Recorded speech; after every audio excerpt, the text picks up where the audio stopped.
Hello students, welcome to the YouTube channel physics study. So students, मैं इस video के माध्यम से एक सीरीज़ की शुरुआत करने जा रहा हूँ जिस सीरीज़ का नाम है विजेता सीरीज़। ये जो सीरीज़ होने वाली है वो सीरीज़ क्लास 10th के बच्चों के लिए हेल्पफुल रहेगी जो अभी क्लास 10th में है।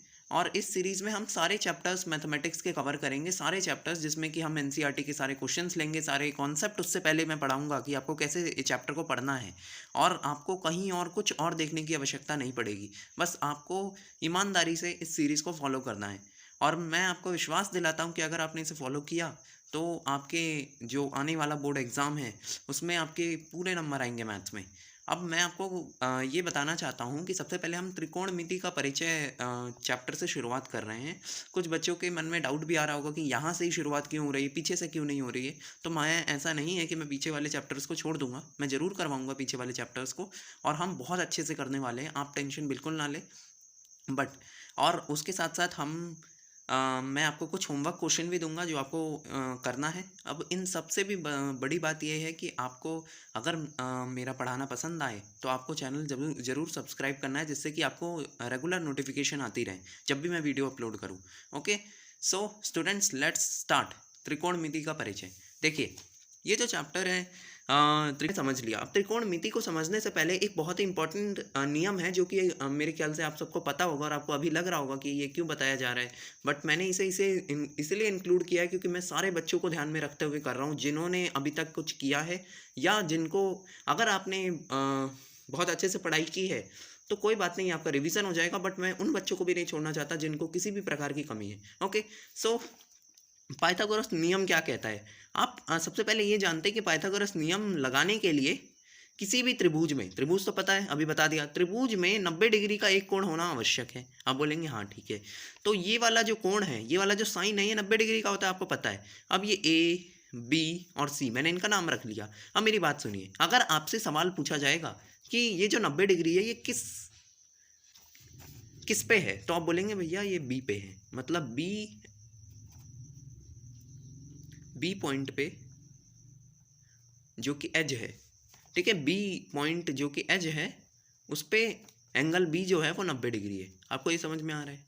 जब भी आपसे बोला जाएगा कोई भी किसी भी उस पे 90 डिग्री है तो आप उस जगह पे ऐसा बना लेंगे। जैसे अगर आपको बोला जाता कि किसी त्रिभुज ए बी सी में एंगल सी पे 90 डिग्री है तो आप फिर करते और इस बार सी को इधर बनाते, ये क्योंकि ये 90 डिग्री तभी सी पे बोला है इसीलिए सी आपको इधर लिखना है, ठीक है। और आप उसके बाद तो अपने मन से कैसे भी कर सकते हैं।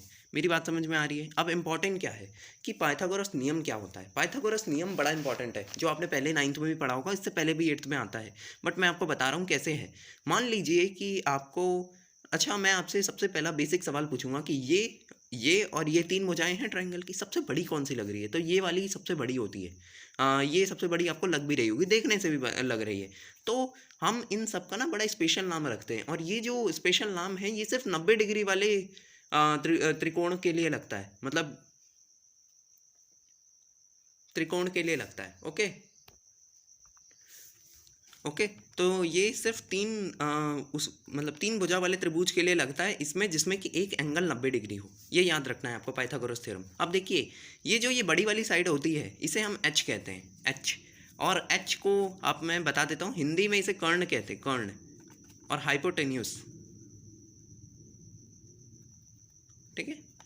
उसके बाद देखिए, ये वाला जो होता है इसे लंब कहते हैं, और ये जो होता है इसे आधार कहते हैं, ठीक है। तो ये नाम आपको पता होनी चाहिए। ये वाला जिस पे 90 डिग्री होता है तो वो ये वाली जो भुजा होती है इसे लंब कहते हैं, इसे कर्ण कहते हैं, और इसे आधार कहते हैं। ये आपको पता चल गया। अच्छा, अब देखिए इंपॉर्टेंट क्या है कि लंब को ना हम पी से डिनोट करते हैं, कर्ण को मैंने पहले ही बता दिया एच से डिनोट करते हैं, और आधार को बी से डिनोट करते हैं। आप बोलेंगे ठीक है भैया, पर एक बात बताइए कि हम इस थ्योरम में कहते क्या है। हम ये कहते हैं कि ये आपको सबसे बड़ा लग रहा है ना, तो इसका मतलब ये होता है कि एच स्क्वायर, मतलब ये वाले का स्क्वायर इक्वल टू इसका square p square plus b square. मतलब इसे और इसे स्क्वायर करके प्लस करेंगे तो वो इसके बराबर आता है। आप बोलेंगे ठीक है भैया, पर एक एग्जांपल दीजिए कि हम कैसे सॉल्व करेंगे। मान लीजिए सवाल आता है, मेरी बात सुनिएगा, ये पेपर में सवाल नहीं आएगा बट वहाँ पे यूज़ होगा, इसीलिए मैं बता रहा हूँ। एक सिंपल सा सवाल है, मान लीजिए ये 3 है, ये 4 है, और आपसे पूछ लिया जाए कि ये वाला ये वाली साइड की लेंथ मान लीजिए एक्स है, तो बताइए एक्स क्या होगा। तो आपको कुछ नहीं करना है, ये 90 डिग्री दे रखा होगा। आप बोलेंगे भाई आपने अभी बताया भैया कि इसका स्क्वायर प्लस इसका स्क्वायर, अभी करके दिखा देते। थ्री का स्क्वायर प्लस, बीच में देखिए बीच में प्लस है, मैंने प्लस ही लगाया है। 4 का स्क्वायर इक्वल टू, यहाँ पे क्या है एक्स, तो एक्स का स्क्वायर, ये दिख गया होगा आपको। अब बोलेंगे भैया 3 का स्क्वायर 9 होता है और 4 का स्क्वायर, ये तो पता होगा आपको। किसी भी चीज़ का स्क्वायर करते हैं तो इसका मतलब उसे 2 बार मल्टीप्लाई कर रहे हैं, मतलब 4 इंटू 4, 4 गुणा 4, तो 4 गुणा 4 16 हो जाएगा एक्स स्क्वायर। 16 और 9 25, जोड़ के देख लीजिएगा आपको समझ में आ जाएगा। एक्स स्क्वायर 25 के बराबर हो गया, एक्स की वैल्यू जो है वो 5 आ गई। मेरी बात समझ में आ रही है। तो मैं क्या ये कहना चाह रहा हूँ कि ये जो बड़ी वाली साइड है ये आप निकाल सकते हैं इससे, और इसी को हम पाइथागोरस थ्योरम कहते हैं। समझ में आ गया, कोई समस्या नहीं होगी। ठीक है, अब ये इंपॉर्टेंट है, यूज़ होगी, इसीलिए हम बात करेंगे। अब देखिए ध्यान से सुनिएगा, हम बोलेंगे कि भाई आपने पाइथागोरस थ्योरम समझा दी, पर इसका यूज़ अभी हम ना एक्सरसाइज के भी 2 क्वेश्चन करेंगे। और ऐसा नहीं है कि मैं और सारे क्वेश्चन नहीं करवाऊंगा, बट आगे की वीडियोस में करवाऊंगा, जैसे जैसे आपको मैं नई नई चीज़ें सिखाता जाऊंगा। हम सबसे पहले अपनी वीडियोस में थ्योरी का एक छोटा सा पार्ट रखेंगे, उसके बाद क्वेश्चंस का भी रखेंगे, क्योंकि वो बहुत इंपॉर्टेंट होता है। पेपर में तो क्वेश्चन ही आएंगे। ओके, अब देखिए त्रिकोणमितीय अनुपात। सबसे पहले आपको देखना है कि त्रिकोण मीन्स जिसमें 3 कोण हों।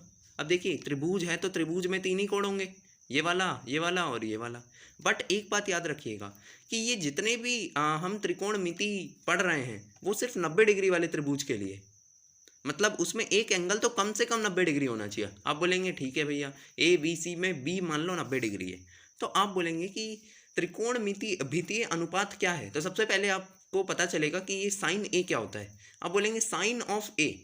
अच्छा, आपको A तो समझ में आ रहा है ना, A ये इस एंगल का नाम है, इस एंगल का नाम है A, इस एंगल का नाम है A, sine of angle A।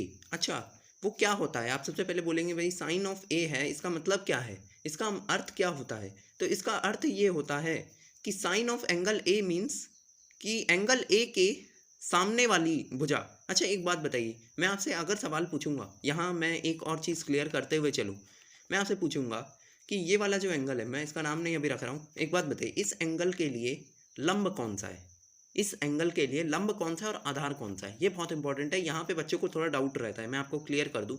अच्छा एक बात बताइए, मैंने आपसे क्या बोला था जब मैंने यहाँ पे वो सिखाया था कि भाई इसे आधार कहते हैं, इसे लंब कहते हैं और इसे कर्ण कहते हैं। पर एक बात मेरे से कही, ये आपको एक बात याद रखनी है क्या, कि वो एंगल जिस पे जिस लाइन पे बना होता है, मतलब ये वाली भुजा, इसे हम इस एंगल का, ध्यान रखिएगा मेरी बात ध्यान से सुनिएगा, इस एंगल का इसे हम आधार कहेंगे और उसके सामने वाली को भुजा को हम लंब कहेंगे। मेरी बात समझ में आ रही होगी आपको। अब बोलेंगे ठीक है भैया, पर और कुछ खास बात क्या है। खास ये है कि एक बात बताइए, अगर मैं इस त्रिभुज में पूछूं जिसमें कि मैंने ये एंगल A ले रखा है, अगर मैं आपसे पूछूं कि इसमें आधार क्या है, तो आप ये वाला आधार नहीं कहेंगे, आप बोलेंगे भाई वो जिस पे बैठा है। आधार मीन्स होता है जहाँ पे वो बैठा है, इसका मतलब ये एंगल इसके साथ है और इसके साथ है। अच्छा आप एक बात बताइए, इसको तो मैं आधार कह नहीं सकता क्योंकि ये सबसे बड़ी भुजा है, इसका नाम तो आधार है ही नहीं, इसका नाम तो फिक्स है कर्ण। बट इसे मैं अब आधार कहूँगा और इसके सामने वाली को लंब कहूँगा। मेरी बात समझ में आई। अगर नहीं आई तो दोबारा सुनिए, जिस जिस भुजा के ऊपर एंगल होता है ना, जिस भुजा के ऊपर एंगल होता है वो भुजा हमारी क्या कहलाती है, आधार कहलाती है, और उसके सामने वाली, एकदम सामने वाली भुजा लंब कहलाती है। मेरी बातें क्लियर होंगी। मुझे लग रहा है मैं थोड़ा टाइम लग रहा है, पर आपको एकदम अभी ध्यान से सुनना है, मेरे ख्याल से क्लियर होगा। अब हम थोड़ा आगे बढ़ते हैं। अब देखिए समझते हैं, साइन ऑफ एंगल A जो होता है वो ये कहता है कि एंगल A का जो लंब है बटा कर्ण तो आपको पता है ना, ये वाला H, तो मतलब साइन ऑफ एंगल A जो होगा वो लंब बटा कर्ण होगा, जिसे हम डिनोट करते हैं P/H से। समझ में आ रहा है आपको, P/H। अच्छा अभी आपको याद आ गया होगा भैया, ये तो ये PH यही है, इसीलिए मैंने पहले बताया था कि ये जो P होता है इसे लंब कहते हैं, तो P/H। अच्छा आप बोलेंगे ठीक है भाई, अब साइन ऑफ एंगल A तो पता चल गया। अच्छा आपके दिमाग में एक और सवाल आ रहा होगा कि भाई ये साइन ऑफ एंगल A निकालने की क्या ज़रूरत पड़ गई थी। तो ये इंपॉर्टेंट ये है कि अगर आपको इस एंगल की वैल्यू दे रखी है, तो इसके माध्यम से आप इनकी या इनकी वैल्यू निकाल सकते हैं, इसीलिए ज़रूरत पड़ी थी। समझ में आ रहा है? अब हम आते हैं कॉस ए, ध्यान से सुनिएगा। कॉस ए जो होता है वो क्या होता है, कैसे डिफाइन किया जाता है? तो आप बोलेंगे कॉस ऑफ एंगल ए, या किसी भी एंगल का, ए का ही नहीं, किसी भी एंगल का कॉस जो होता है वो आधार बटा कर्ण होता है। समझ में आ गया? आप बोलेंगे भाई आधार जो है उसका नाम तो आपने यहाँ बी रखा था, ये इसका नाम बी रखा था और इसका नाम एच रखा था, तो भैया यहाँ पे इसका आ जाता है बी बाय एच। समझ में आ रहा है? अच्छा, आप बोलेंगे साइन भी हो गया, कॉस भी हो गया, टेन बताइए। तो टेन जो होता है वो ये होता है लंब बटा आधार, लंब बटा आधार। आप बोलेंगे लंब क्या था भैया, पी, आधार क्या था, बी, तो पी बाय बी हो जाएगा। ठीक है? अच्छा, आप बोलेंगे भाई अब तो कॉट ए भी देखना पड़ेगा, फिर सेक ए देखना पड़ेगा, फिर कोसेक ए देखना पड़ेगा, वो हम अभी देखते हैं। अब बोलेंगे sine A P by H था, cos A B by H था और tan A P by B था। आप बोलेंगे ये बात तो समझ में आ गई भैया। अब एक बात मुझे बहुत अच्छे से जाननी ये है कि cot A, sec A, cosec ए, ये सारे हमें याद कैसे रहेंगे? इतनी मुश्किल ऐसा कुछ भी नहीं है। देखिए बहुत सिंपल है, P by h sine A हो जाएगा, cos A B by h हो जाएगा और tan A P by b हो जाएगा। जैसे मैं बोल रहा हूँ ना, आपको सुनते हुए ही बोलना है। Sine A is equal to p by h, cos A equal to b by h, tan A equal to p by b. और एक बात याद रखिएगा, वो जिस एंगल का बोल रहा है उस एंगल का आपको पी लेना है। अभी हम क्वेश्चन करेंगे तो मैं आपको बिल्कुल अच्छे से समझाऊंगा, टेंशन बिल्कुल नहीं लेनी है। हम थोड़ा फास्ट करते हैं। अब बोलेंगे भाई अब हम कॉट ए देख लेते हैं। देखिए अब इसमें क्या है कि टेन का उल्टा कॉट होता है। उल्टा करना आपको बचपन से आता था, व्युत्क्रम निकालना। देखो व्युत्क्रम संबंध ना मैंने यहाँ पे दे रखा है, बट मैं आपको यहीं से समझा देता हूँ, बहुत सिंपल है। अब बोलेंगे भाई सिंपल तो है ही, तो आप बोलेंगे कॉट ए जो है वो टेन ए का उल्टा है। अच्छा, टेन ए अभी हमने निकाला था, क्या था, बी, पी बाय बी, तो कॉट ए क्या हो जाएगा, बी बाय पी। आप बोलेंगे भैया ये तो बहुत ही सिंपल है, टेन ए, तो आपको सिर्फ ये और ये याद रखना है, उसके बाद मैं बताता हूँ कैसे याद हो जाएगा। तो cot A b by p होता है, टेन का उल्टा होता है। ठीक है? अच्छा, अब बोलेंगे भैया सेक ए रह गया। सेक ए जो है वो कॉस का उल्टा होता है, सेक ए कॉस का उल्टा होता है। अब बोलेंगे भैया कॉस का बी बाय एच था, तो उसका एच बाय बी हो जाएगा। थोड़ा सा ये ऊपर का वाला है, ठीक है, आपको मेरे ख्याल से समझ में आ रहा होगा। मैं क्या कहना चाह रहा हूँ कि कॉस का उल्टा सेक होता है, तो अगर cos A B by h है तो sec A h by b हो जाएगा। ठीक है भैया, अब ये कॉसेक ए क्या वाला है तो आप समझ गए होंगे, ये तो आपको तुरंत दिख गया होगा कि कॉसेक ए जो है वो साइन ए का उल्टा है। अच्छा, sine A P by H था, ये दिख गया होगा, sine A P by H था, तो वो क्या हो जाएगा, एच बाय पी। अब थोड़ा सा हो सकता है कि पहले ग्रास्प करने में दिक्कत हो, बट कोई बात नहीं, जब हम क्वेश्चन करेंगे ना तो आपको एकदम सिंपल लगेगा, मैं बता रहा हूँ। तो आप बोलेंगे ये सब हमें समझ में आ गया। अच्छा, मैं आपको एक पुरानी ट्रिक है जिससे आप इसे याद भी कर सकते हैं। मैं कोई अपने से वो नहीं कर रहा हूँ, ये सभी यूज़ करते हैं इसलिए मैंने भी बता दिया। इसमें ऐसे आप याद रख सकते हैं कि पंडित बद्री प्रसाद हर हर भोले, और इन सबको याद रखने की तो आपको जरूरत नहीं है। इन सबको तो सिर्फ आपको उल्टा करना है। आपको ही समझना है, टेन का उल्टा कॉट होता है, कॉस का उल्टा सेक होता है, साइन का उल्टा कोसेक होता है, बस समझ में आ गया। तो ये आप याद कर सकते हैं। चलिए अब हम आते हैं बहुत ही इंपॉर्टेंट, क्या नाम है, मैं व्युत्क्रम संबंध अब लिख दिया है तो मैं नोट भी करवा देता हूँ, है ना। आप अपनी कॉपी में नोट भी कर सकते हैं। तो sine A equal to 1 by cosec A, ठीक है। आप बोलेंगे हाँ, और cos A equal to 1 by sec A, tan A equal to 1 by cot A. ये तीन आपको संबंध पता होने चाहिए, बस इसके बाद आप सारे क्वेश्चन कर जाएंगे। अब हम आते हैं एक्सरसाइज 8.1 का पहला प्रश्न, जो कि मैं बता रहा हूँ कि आप 2 मिनट में कर देंगे अगर आपने मेरी बात अभी तक ध्यान से सुनिए ध्यान से। अब बोलेंगे कोई भी ट्राइंगल है ए बी सी। अब बोलेंगे ट्राइंगल मतलब त्रिभुज, आपको पता होगा। तो किसी भी त्रिभुज ए बी सी में जिसमें एंगल भी 90 है। अच्छा, एक और बात बच्चों, एक छोटी सी प्रॉब्लम ये है कि मेरे पास ये जो क्वेश्चन है ये एग्जैक्ट उन वर्ड्स में नहीं लिखा है जिस एनसीईआरटी में आपका वो किया गया है। तो अगर आपके पास एनसीईआरटी बुक हो तो अभी खोल के आप एक बार उस क्वेश्चन को पढ़ सकते हैं, ठीक है। चलिए, तो इसमें बोला है ट्राइंगल ए बी सी जो है उसमें एंगल भी 90 है। अब बोलेंगे भाई ये ट्राइंगल ए बी सी में एंगल भी 90 है। अच्छा, तो ये तो हमने तो पता ही है कि भाई क्या नाम है, ये जो साइन कॉस और ये पाइथागोरस थ्योरम ये सब तो 90 पे ही लगता है। हाँ ठीक है, ये तो हाँ कोई नई बात नहीं। अब सुने ध्यान से। अब बोलेंगे ए बी सी में कैसे बनाऊँ कि एंगल भी 90 हो जाए। अब बोलिए मैं तो सिर्फ ए बी सी बनाना बाद में देख लूँगा, मैं सिर्फ एक त्रिभुज बना देता हूँ जिसमें एक एंगल 90 है। अब मैंने आपको पहले ही बताया था कि अगर एंगल भी 90 है तो आपको बी यहाँ लिखना पड़ेगा। अब ए और सी में आप फ्लिप कर सकते हैं अपनी इच्छा से। मैं आपको बोल रहा हूँ कि यहाँ पे आप ए लिख दीजिए, यहाँ सी लिख दीजिए, मर्जी है। आपको क्या दे रखा है, आपको दे रखा है ए बी अगर 24 सेंटीमीटर, ए बी ये है 24 सेंटीमीटर, भैया बहुत बढ़िया। अच्छा, बी सी 7 सेंटीमीटर। आप बोलेंगे बी सी भी बहुत अच्छा 7 सेंटीमीटर है।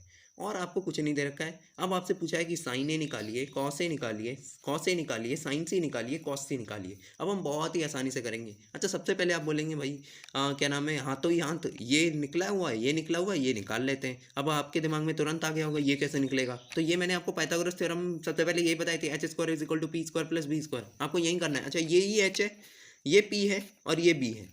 ठीक है, आप बोलेंगे हाँ भैया समझ में आ रहा है। तो कैसे करें, एच स्क्वायर पहले आपको लिखना पड़ेगा बाय पाइथागोरस थ्योरम।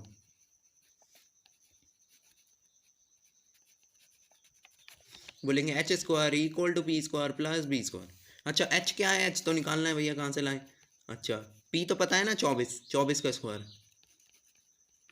और बी बी कितना है, 7 सेंटीमीटर, तो 7 का स्क्वायर। ठीक है, अब बोलेंगे भाई ये तो सॉल्व कर लेते हैं। अच्छा, ये तो आप खुद भी कर सकते हैं, मैं आपको करके दिखा देता हूँ। 24 का स्क्वायर आपको याद होना चाहिए, अगर नहीं भी याद है तो मल्टीप्लाई भी कर सकते हैं, आपकी इच्छा है। 576 और 7 7 49 होता है। ठीक है, तो 576 और 49 को प्लस करेंगे तो 625 आ जाएगा। थोड़ी जगह का कंजेशन हो रहा है बच्चों। तो एच स्क्वायर इक्वल टू 625 आ जाएगा। अगर आप इसका स्क्वायर जब उधर जाता है तो रूट होता है, आपको पता है। तो एच अंडर रूट 625, जिसकी वैल्यू जो आएगी वो आप करके देख सकते हैं, 25 सेंटीमीटर आ जाएगी। आप बोलेंगे अच्छा, अब तो अच्छा हो गया, एच भी पता चल गया। ठीक, अब हम आते हैं, आपको कोई भी त्रिभुज मिले सबसे पहले आपको यही तीनों निकालना है, क्योंकि कुछ भी पूछा जाएगा तो आप इसमें से देख के निकाल सकते हैं, और देखना तो हमें बचपन से आता है। आप सुने ध्यान से। अब बोलेंगे देखिए साइन ए निकालना है सबसे पहले। अब बोलेंगे साइन ए। अच्छा, आपको दिमाग में आएगा भैया आपने तो बताया था साइन ए जो होता है वो पी बाय एच होता है। P by H, P by H ही बताया था। अब आप ने नोट किया होगा तो देख लीजिए, नहीं तो मैं यहाँ भी दिखा देता हूँ, sine A P by H था। ठीक है, अब मेरी बात सुनिए। अब बोलेंगे sine A P by h है, तो क्या मैं सीधा पी यहाँ से देखता हूँ ये वाला और एच यहाँ से ले लेता हूँ, आंसर आ जाएगा? नहीं। यहाँ पे मैंने आपको एक डिस्क्लेमर उसी टाइम दिया था कि हमें जिस एंगल पे बोले उस एंगल की तरफ ध्यान से देखना है। कैसे देखें, ये इस एंगल। अच्छा, आपसे अब पूछा जाएगा सवाल में ये पी जो होता है ये लंब होता है, आपको पता है ना। पी जो होता है वो एंगल के सामने वाला होता है, इसीलिए यहाँ पे बच्चे फंस जाते हैं। मैं पहले ही बोल रहा हूँ, इसीलिए आपको समझना है कि एंगल ए जिस पे बैठा होता है वो उसका बी होता है। आपको ट्राइंगल से मतलब ही नहीं है, आपको तो इससे मतलब है कि एंगल ए जिस पे बैठा है वो बी है, जो एंगल ए के सामने वाला है वो पी है इस एंगल के लिए। और एच की तो जगह ही नहीं बदलती, वो तो मास्टर है, वो नहीं बदलेगा। समझ गए ना, बच्चे बदलते रहेंगे। अब सुने ध्यान से। तो आप क्या बोलेंगे, आप बोलेंगे भाई अब मुझे पता चल गया एंगल ए का जो पी है ना वो 7 है, एच जो है वो 25 है भैया, दिख गया मुझे। अब यहाँ से आपको पता चल गया साइन ए जो है वो 7/25 सेंटीमीटर आ गया। किसी को कोई भी समस्या? ओके, सेंटीमीटर नहीं, दोनों तरफ सेंटीमीटर ही था ना, सॉरी। तो 7/25 आ गया। अब बोलेंगे भाई अब मैं कॉस ए निकाल लूँगा। तो आपको अगर कॉन्फिडेंस आ गया है तो कॉस ए भी आप निकाल सकते हैं वीडियो को पॉज करके, मैं तो निकालूंगा ही ऑब्वियसली। देखिए, अब बोलेंगे और करिएगा ज़रूर, है ना, आपको खुद से ही करना पड़ेगा। ओके, तो कॉस ए। अब बोलेंगे कॉस ए क्या होता है, तो आप बोलेंगे पी बाय एच होता है, यहाँ पे बी बाय एच होता है, बी बाय एच, है ना। Sine A P by H होता है, cos A B by H होता है, और टेन ए क्या होता है, पी बाय बी। ठीक है, अब देखिए आप बोलेंगे बी बाय एच। अच्छा, अब ए का बेस देखना है, मेरी बात ध्यान से सुनिएगा, यहाँ भी आपको दिक्कत होगी।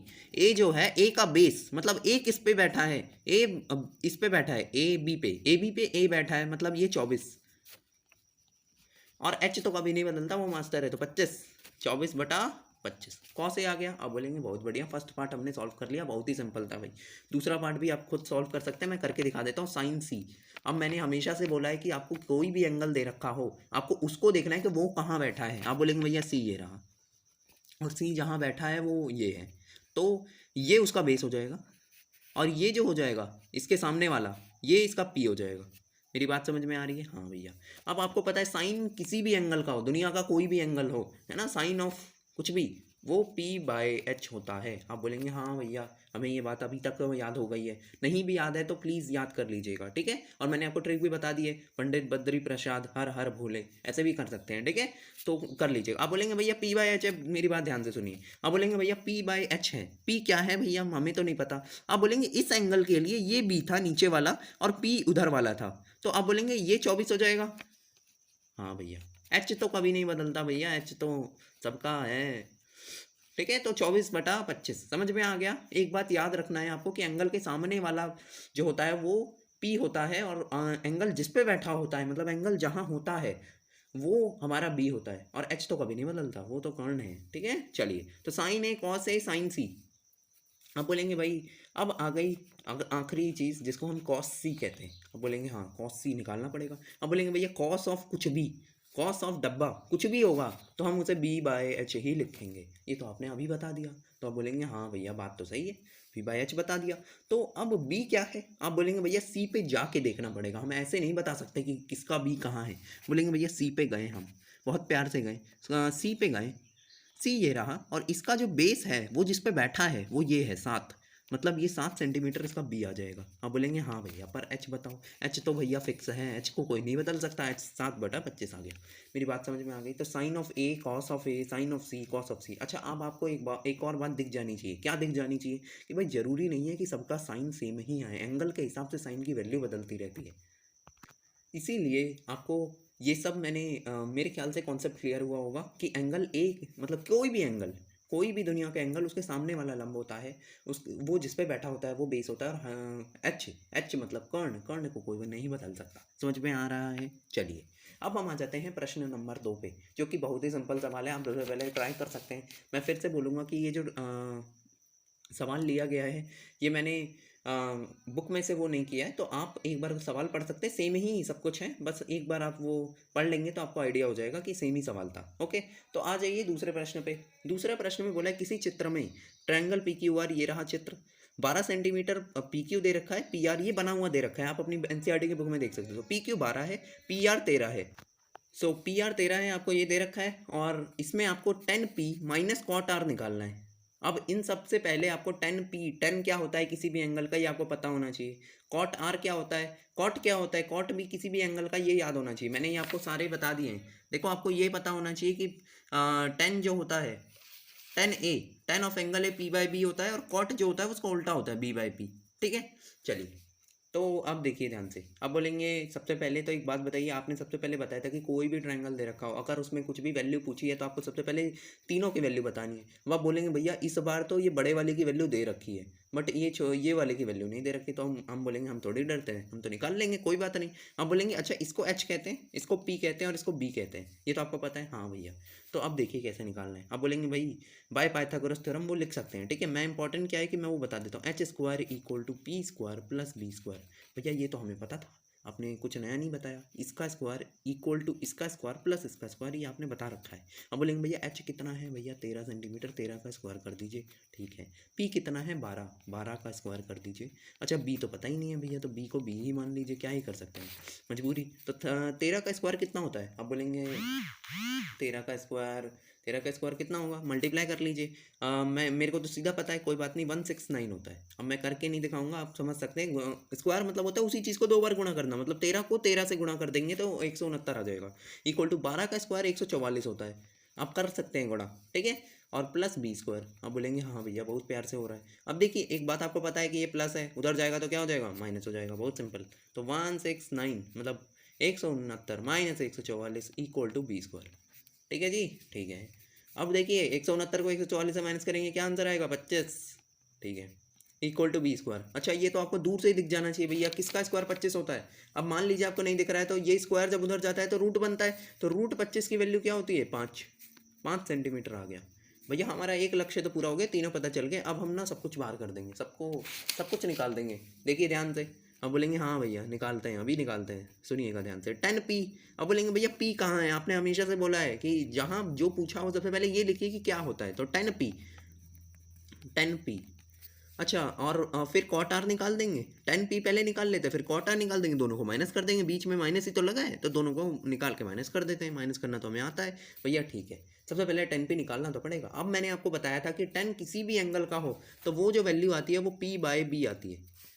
मैंने बताया था ना, साइन थीटा क्या होता है, p by h, cos theta क्या होता है, b by h, tan theta क्या होता है, पी बाई बी। तो ये आपको याद रख लेना है। अब बोलेंगे भैया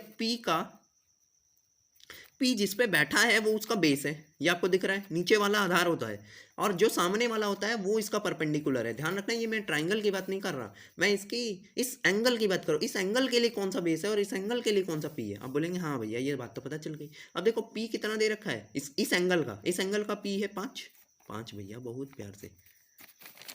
और बी क्या है, बी भैया बी 12 है। ये नीचे वाला जिस पे बैठा है वो 12 है, तो 5/12 आ गया भैया, बहुत बढ़िया। 10p हमने कर लिया, बहुत ही ज़बरदस्त। अब कॉट आर निकालते हैं। अब आप बोलोगे भैया 10 का उल्टा ही तो कॉट होता है, आपको ऐसे याद रख लेना है, साइन का कोसेक होता है, कॉस का सेक होता है और 10 का कॉट होता है, ऐसे कर लेंगे। ठीक है, तो 10 का उल्टा कॉट मतलब इसका तो सीधा सीधा b/p हो जाएगा, कोई बुरा नहीं मान रहा है।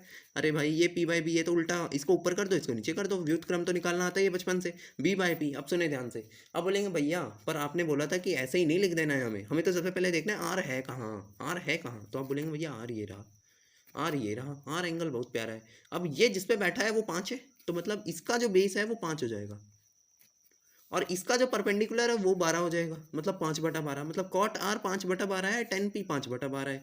अब इसमें बोला क्या है कि दोनों को माइनस करके क्या आता है, तो आप बोलेंगे भैया अच्छा आंसर आया है, बहुत अच्छा आंसर आया है, 10p माइनस कॉट आर। तो मैं बोलूँगा भैया 10p minus cot R equal to 5/12 minus 5/12 equal to 0। Answer 0 है। अब कुछ लोग को लग रहा होगा भैया 0 कैसे हो गया, तो ये समझ गए होंगे 12 का 12 हो जाएगा और 5 में से 5 जाएगा, 0/12 मतलब 0 ही आ जाएगा। सबको समझ में आ गया, कोई भी समस्या नहीं सर। तो मैं क्या कहना चाह रहा हूँ कि यहाँ हम इस वीडियो का एंड कर रहे हैं।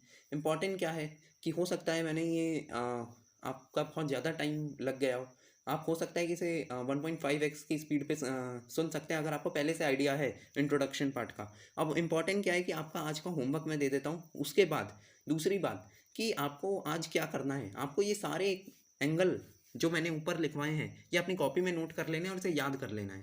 ठीक है, और इसे याद कर लेना है, sine A p/h, cos A b/h, tan A p/b, cot A उसका उल्टा, 10 का उल्टा, सेक का कॉस होता है और कॉसेक का साइन होता है, ये आपको बस पता होना चाहिए, और इन सब की वैल्यू। और क्वेश्चंस तो मैंने जो करवाए हैं वो आप साथ साथ में कर ही रहे होंगे। अब देखिए इंपॉर्टेंट क्या है कि हाँ, जीवन में हमेशा आपको ईमानदार रहना बहुत ज़रूरी है। हम हमेशा ये सोचते रहते हैं कि हमें समय नहीं मिलता, या हमें भगवान कुछ नहीं समय दे पा रहे हैं, या मेरे पास समय नहीं है पढ़ने का या कोई भी काम करने का। तो हमेशा याद रखिए कि नेचर, भगवान होते हैं कि नहीं हम उस बात पे चर्चा नहीं कर सकते, हम बोलते हैं कि नेचर हमेशा ईमानदारी का फल देता है। इसीलिए ईमानदारी से जो मैं करवा रहा हूँ बस वो करते जाइए, आपको फल मिलेगा। जब आपका रिजल्ट आएगा तो आपको पता चलेगा कि मेरे मैथ्स में पूरे नंबर आए हैं, आप टेंशन नहीं लेंगे बस। और जैसे जैसे मैं बताते जा रहा हूँ वैसे वैसे करते जाइए, ठीक है। और वीडियो को सिर्फ देखते ना रहिए, हो सकता है तो थोड़ी थोड़ी चीज़ें लिखते भी रहिए, और जो क्वेश्चन करवा रहा हूँ वो तो कंपलसरी करना है आपको, ठीक है। तो इसी के साथ मैंने आपका ज़्यादा टाइम वेस्ट नहीं किया, इसके लिए मैं माफ़ी चाहूँगा अगर टाइम वेस्ट हो गया तो। इसके साथ मैं वीडियो एंड करता हूँ, और अगर आपको किसी भी प्रकार की समस्या है, मेरा समझ में आ रहा है, तब भी आप कमेंट में लिखेंगे कि हाँ भैया मुझे आगे चाहिए इस चैप्टर का, इसके बाद मुझे सीक्वेंस बता सकते हैं। अगर आपको समझ में नहीं आ रहा है किसी भी प्रकार की समस्या है तो मैं आगे आपको रिपीट भी कर दूँगा, ओके। तो यहाँ पे मैं इस वीडियो को एंड करता हूँ, एंड थैंक यू। अगर आपने आए और आपने अपना कीमती समय मुझे दिया, जहाँ पे मैं आपकी कुछ मदद करने का प्रयास कर पाया, अगर मैं कर पाया तो कृपया इस चैनल को सब्सक्राइब करें, और इस वीडियो को एक लाइक ज़रूर दें। Thank you.